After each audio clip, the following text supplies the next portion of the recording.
नमस्कार। देश की तमाम फटाफट खबरों में आपका स्वागत है। खबरों के लिए आपसे निवेदन कि यदि आपने हमारे चैनल को सब्सक्राइब नहीं किया तो कृपया करके आपके अपने चैनल को सब्सक्राइब कर लें। तो बढ़ते हैं आज की बड़ी खबर की ओर। देश में लोकसभा चुनाव के 2 चरणों में मतदान हो चुके हैं। पहले फेज में 102 और दूसरे चरण में 88 सीटों की किस्मत का फैसला ईवीएम में बंद हो गया है।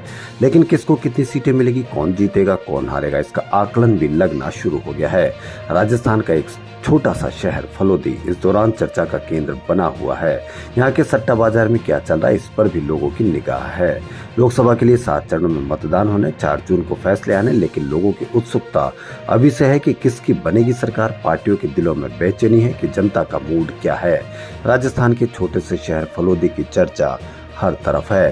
क्रिकेट में किसकी जीत होगी, अमेरिका के चुनाव में क्या होगा, इसका फलोदी सट्टा बाजार ने कांग्रेस को कर्नाटक में जब चुनाव हुए थे तो 137 कांग्रेस को और बीजेपी को 55 सीटें दी थी। नतीजों में कांग्रेस को 135 और बीजेपी को 66 सीटें मिली थी।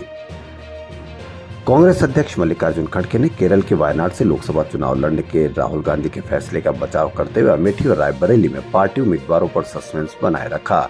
एक प्रेस वार्ता को संबोधित करते हुए खड़गे ने कहा कि वायनाड के लोग राहुल गांधी को अपने सांसद के रूप में देखना चाहते थे, इसलिए उन्होंने उस सीट से चुनाव लड़ा।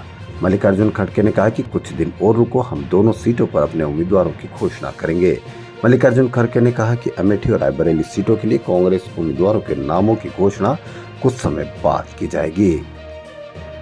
कांग्रेस महासचिव प्रियंका गांधी ने शनिवार को गुजरात के वलसाड में कांग्रेस कैंडिडेट अनंत पटेल के समर्थन में जनसभा को संबोधित किया। प्रियंका ने कहा कि प्रधानमंत्री आजकल कह रहे हैं कि कांग्रेस आएगी, आपका मंगलसूत्र चुराएगी और दूसरे को बांट देगी, आप क्या करेंगे, हंसेंगे ना। प्रियंका ने कहा कि हमारे परिवार से 2 प्रधानमंत्री रहे। जब मैं छोटी थी तो इंदिरा दादी और पिता राजीव गांधी के साथ घूमने जाती थी। मैं देखती थी कि उनके संसदीय क्षेत्र के लोग उन्हें काम को लेकर डांट देते थे, लेकिन वो नाराज नहीं होते थे क्योंकि उनमें अहंकार नहीं था।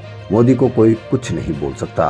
कांग्रेस नेता ने कहा कि जिस नेता में अहंकार होता है उसका पतन निश्चित है।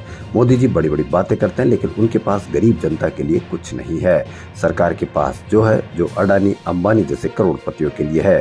प्रियंका ने कहा कि हमारे परिवार को उन्होंने कितनी गालियां दी, माँ, पिता, दादी, दादा, परदादा, भाई, पति, किसी को भी नहीं छोड़ा, कोई बात नहीं करते रहे।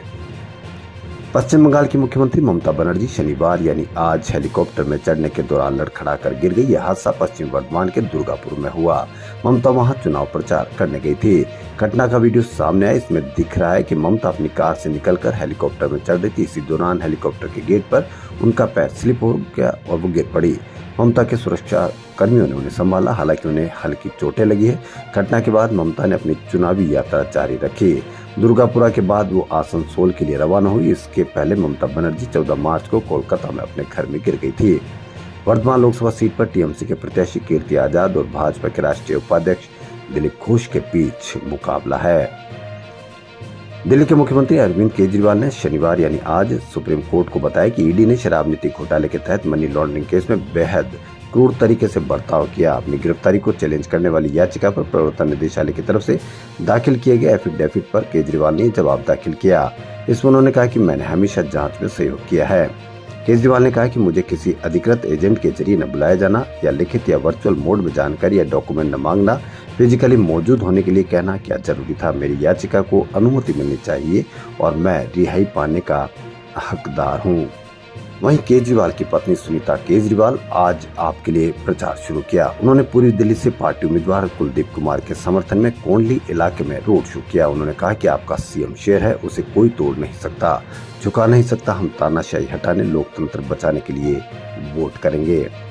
खबरों में फिलहाल इतना ही। यदि आपको हमारा चैनल पसंद आए तो लाइक, सब्सक्राइब और शेयर अवश्य करें। धन्यवाद।